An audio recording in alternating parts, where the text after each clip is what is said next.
Ito na yata ang pinaka-challenging na ruta na dinaanan ko gamit ang aking scooter. Mahigit 30 kilometers na rough road ang aming tinahak sa adventure namin na ito. Pinaghalong kaba at excitement ang aming naramdaman sa bawat mga usad ng aming paglalakbay.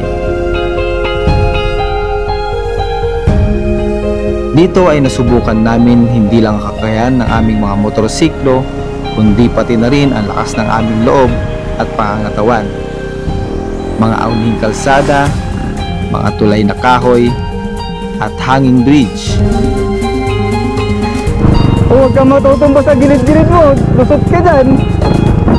Mga bagay na lalong nagpapasabik sa amin na masaksihan ang taglay na ganda ng general na car dito sa Quezon Province.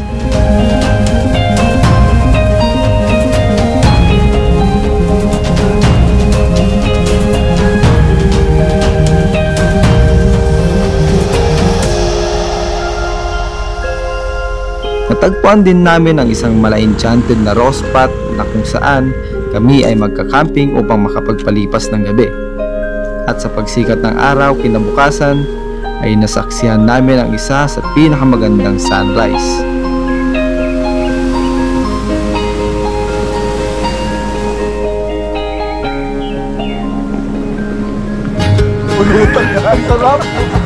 Kaya wag na nating patagalin pa. Ako nga pala si Clyde at ito ang kwento ng aking mga paglalakbay. Tara at samahan niyo muli ako sa isa na namang relaxing at kapanapanabik na moto camping adventure. It's a lifetime searching for the beauty and pain. It's a long way to the last word of a never-ending page. It's like looking at your scars to remind you.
Magandang araw sa inyo.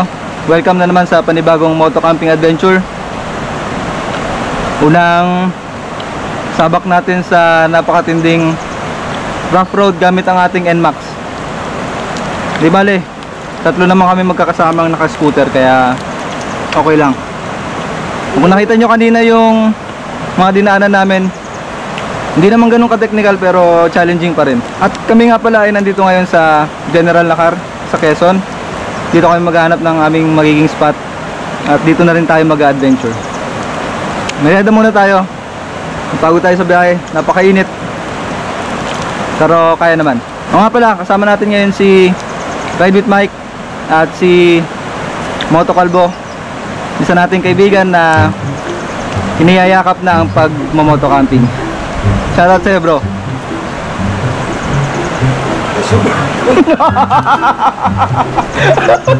Ayos lang bro. Ay, may sa'yo ito bro. Ito bang niyayakap ko ng moto camping? Tayo na ito parang. Pati yung mantika parang. Wala ka.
Kaya nyo yan. Pangapat na tulay. Grabe, hindi nagbabago yung quality ng tubig. Napakalinaw. Nakakainganyo. Nakakainganyo maligo.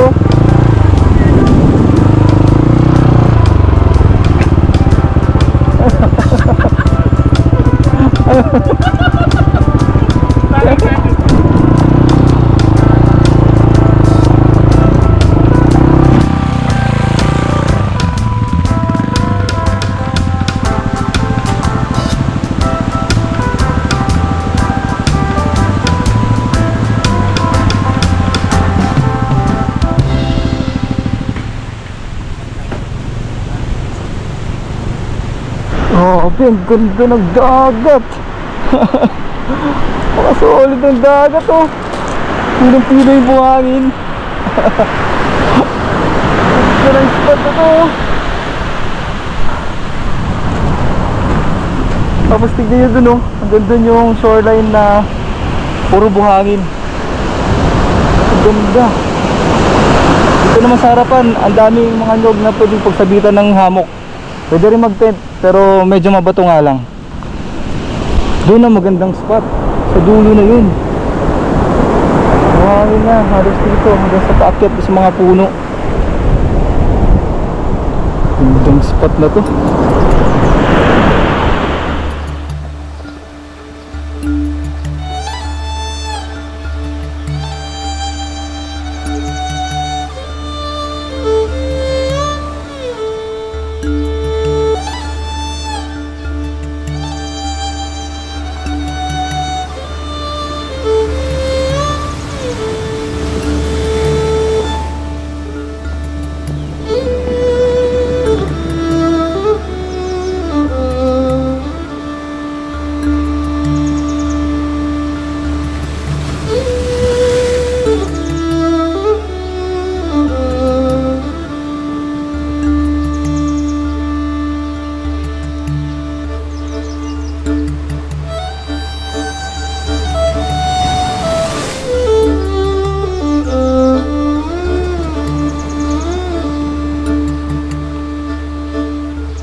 Ako lang bumaba mag-isa, pero sila Jay at Mike ay andito lang. Kaya tawagin natin para makita din nila yung spot.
Grabe, gumagalaw.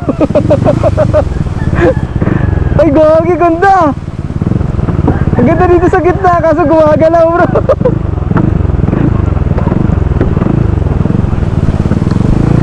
Huwag kang matutumba sa gilid-gilid mo. Lusot ka dyan.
Hindi ko na natiis yung init.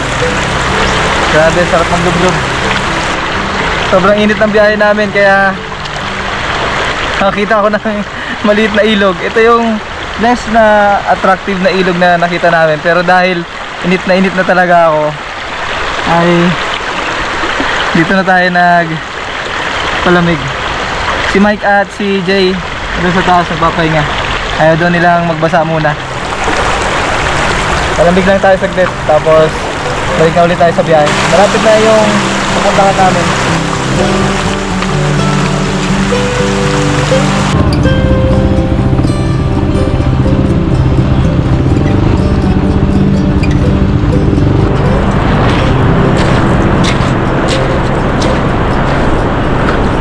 Andito tayo ngayon sa Masanga Viewpoint. Isang popular na spot dito sa General Nakar. Pakaganda ng mga rock formations. Ang ganda pagmasdan nung hampas ng alon doon sa mga bato. Kitang kita yung mga rock formations ngayon dahil low tide. Kaya tanaw na tanaw natin yung mga batuhan dito sa gitna ng dagat.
Dito kami nakahanap ng magiging spot namin ngayon.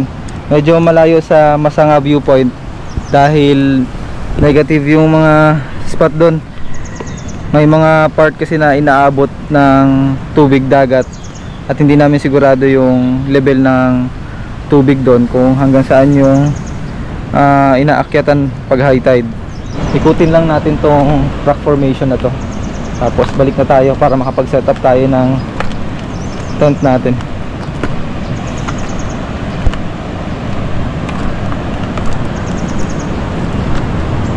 Oh, barang cove dito.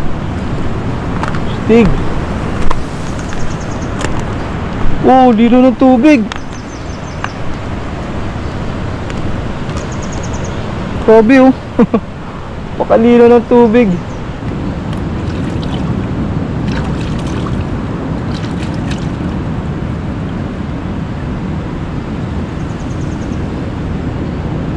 Ayun yung magiging spot namin.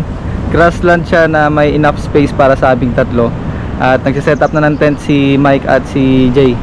Mamaya ay susunod na rin tayo mag-set up. Napakasulit ng boots natin. Kahit na matatalas yung mga corals ay hindi tayo nangangamba. Solid yung boots natin eh.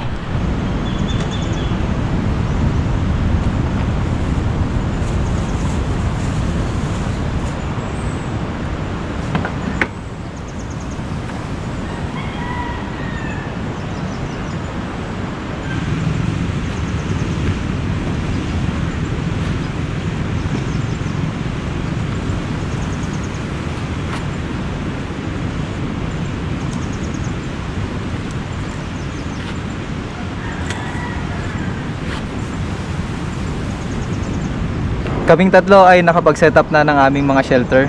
At itong spot yung napili ko. Si Mike ay nandito banda at si Jay naman dito sa likuran ko. Nakaharap tayo dito sa napakagandang karagatan. Mag-prepare lang ako ng mainit na tubig at mag-hot chocolate tayo. I-share natin sa mga kasama natin. Tapos mamaya ay mag-prepare na tayo ng ating magiging dinner. Simple lang naman yung magiging dinner natin ngayon kasi para mas mabilis yung preparation at makakain na tayo kagad. Napakahaba kasi naging biyahe natin kanina. Yan, handa lang tayo ng mainit na tubig para sa ating hot chocolate. Para merienda na rin tayo.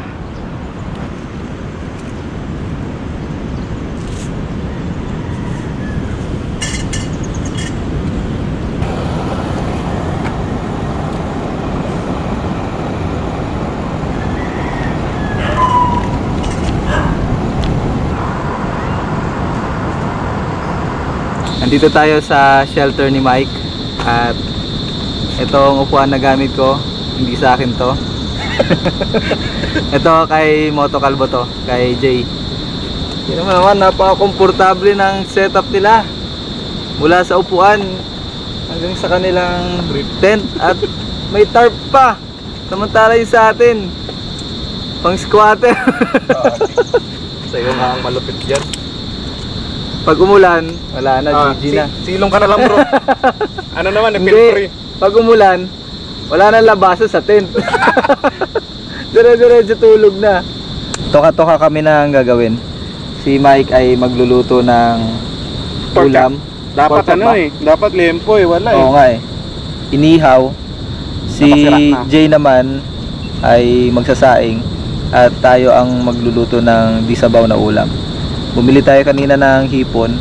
Ang gagawin ko ay parang soup na merong sotanghon at repolyo. Hindi ko alam kung ano yung luto sa ganun eh. Pero para siyang low budget na ramen yung style niya. Mamaya matitikman nila yon at sasabihin nila kung gaano kasarap yung ating luto. Tama ba?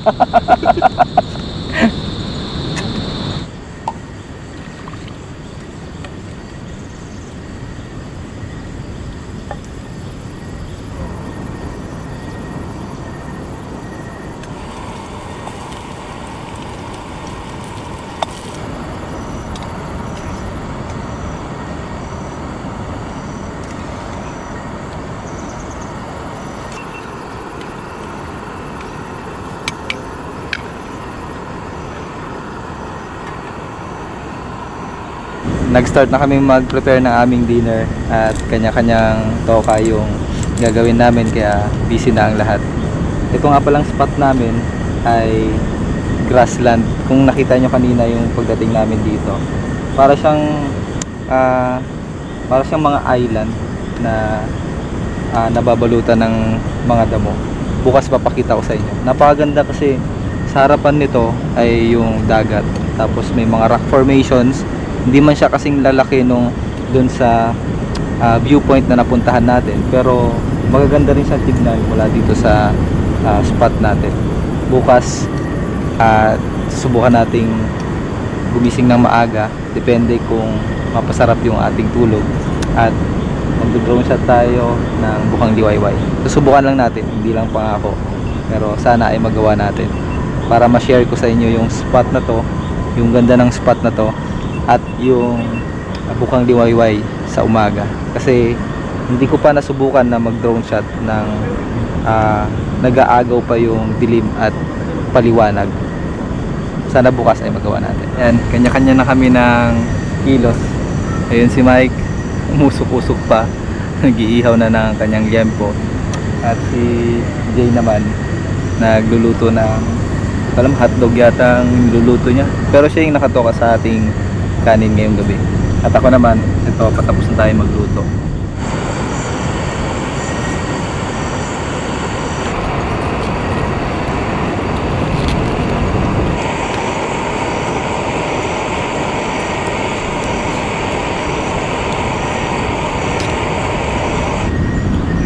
Special dish ni Paring Clyde. Top book. Ngayon lang kayo makakatingin ng pancit na linig. First bite? Sarap, no? Awesome. Sarap. Quality. Luya pala yun.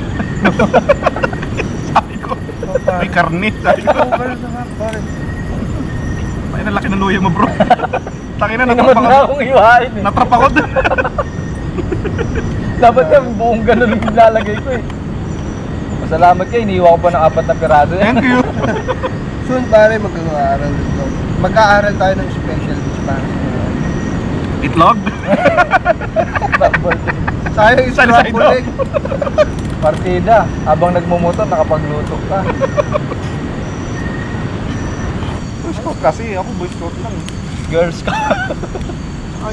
Yung buong high school, merong ay jump Oo. ball.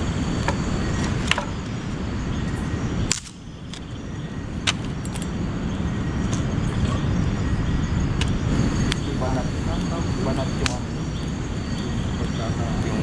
Balat ng... kasi dapat hindi nagtatouch yung outer layer ng dressing. Kasi pag nagtouch yun, yung kahit ano lang, angle lang, ma-absorb. Dun tumutulog. Kaya meron siyang gap dun sa yung fold. Yung fold.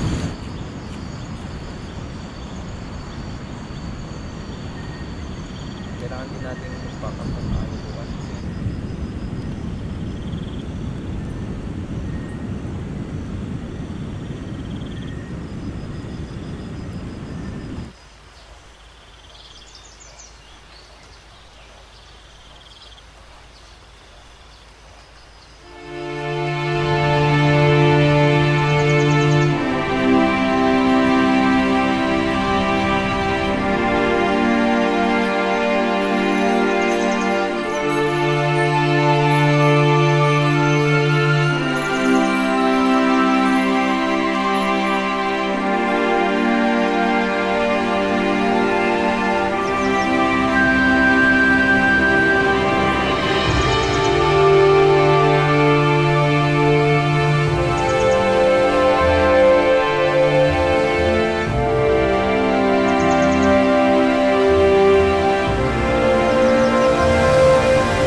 Kagaya ng pangako ko sa inyo kagabi, abangan natin yung Bukang Liwayway ngayong umaga. Paganda ng sikat ng araw. Although hindi pa natin tanaw yung mismong araw, yung liwanag na parang kulay dilaw. Ganda pagmasdan dito sa harap ng karagatan. Sing na kaming tatlo. Handa na kami sa pagpapack up ng aming mga tent kasi kailangan naming makauwi ng maaga. At napaka open space kasi nung spot natin, kaya pagka medyo tumagal-tagal tayo dito at talagang tumapat na yung araw, mainit dito sa spot natin.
Pinaka best spot para inumin yung ating mainit na kape. Ganda ng sikat ng araw.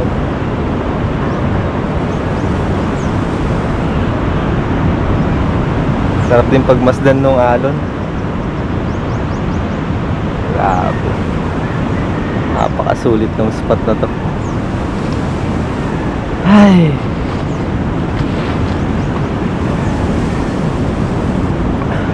siya nga pala, yung spot na to ay isang private property. Nadaanan lang namin papunta dun sa Masanga Viewpoint. At nagpaalam naman kami dun sa may-ari. At willing naman sila na patuloyin kami dito sa kanilang property. Napakaganda kasi, grabe. Yung mga grassland niya ay parang mga island na hiwa-hiwalay. Tapos may mga body of water na nasa mga uka dun sa lupa. Kaya ang ganda siyang pagmasdan, lalo na sa top view. Napakaganda, para sa mga isla talaga. Kaya nagpapasalamat kami dun sa may-ari ng property na to. Mamaya ay personal tayo magpapasalamat sa kanila. Napakabait nung pamilya na nandito. Grabe, timing na timing sa adventure natin. Kasi kahapon wala kaming mapwestuhan dun sa bandang Masanga Viewpoint. Dapat ay dun kami magkakampo at yun yung talagang balak namin. Pero pagdating namin dun, may nag-iisang campsite pero ano siya, private campsite. Kaya ang gusto natin kasi ay Rospat.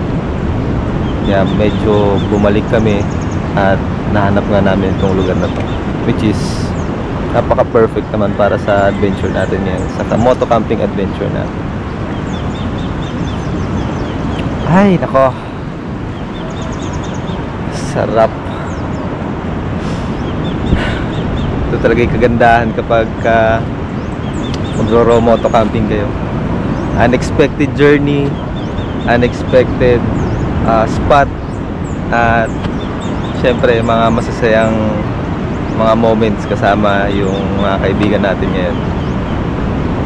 Pakaganda ng lugar.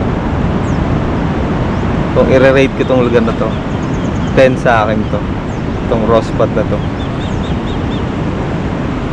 Sana ay makabalik tayo dito at pagbigyan ulit tayo nila nanay na mag-camp dito, yung may-ari ng property. Enjoy nyo muna yung napakagandang sunrise natin dito sa General Nakar. Itong General Nakar, maraming spot pa dito na mababalikan natin. Yung dinaanan natin na rough road kahapon ay napaka-challenging, pero dun sa bawat dinaanan natin may mga spot na magaganda. Kaya for sure ay babalik-balik tayo dito sa General Nakar.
Dati kang baseball player. Sure ka ha? Wait lang. Okay, game. Ulit. Kailangan sa luko. Sige. Oh, kailangan daw sa luko para maganda sa video.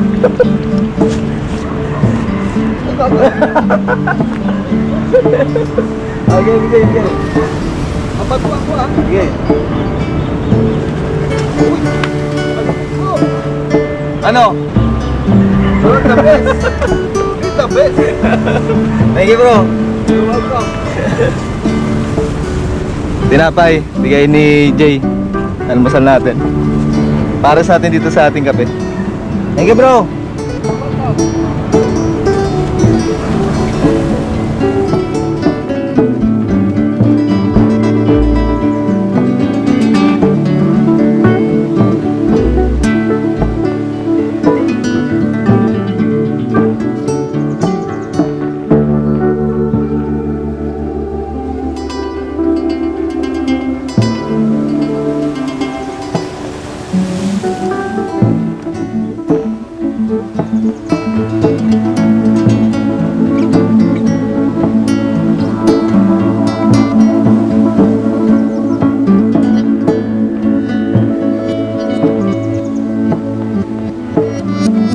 Yan si Nanay Rosalinda, tama po ba?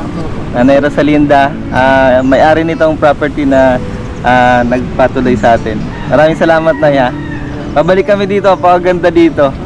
At may prospect na maging campsite yung lugar na to. Kaya abangan nyo, baka naman ma-develop, di ba? Ang paganda ng lugar eh. May mga ano siya eh, parang mga yung ambience ng mga island dun sa grassland. Para talaga siyang mga ano eh, parang mga pulo-pulo. Kasi nag-drone ako kanina, Nay. Tapos tinignan ko sa taas. Ang ganda ng ano niya, itsura. Para siya talagang mga island sa taas.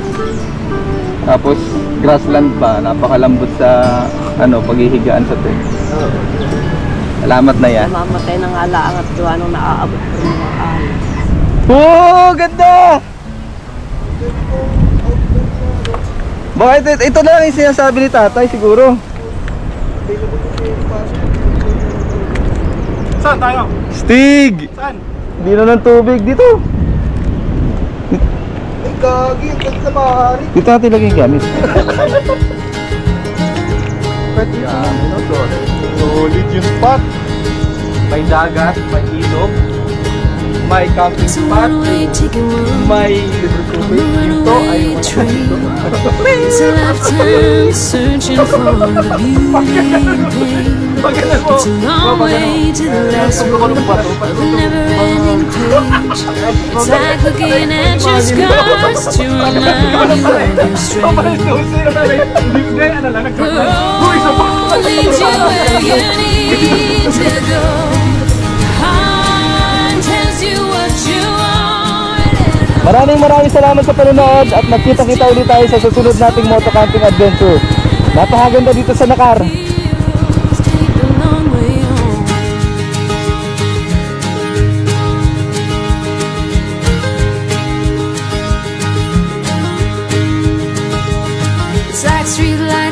the highway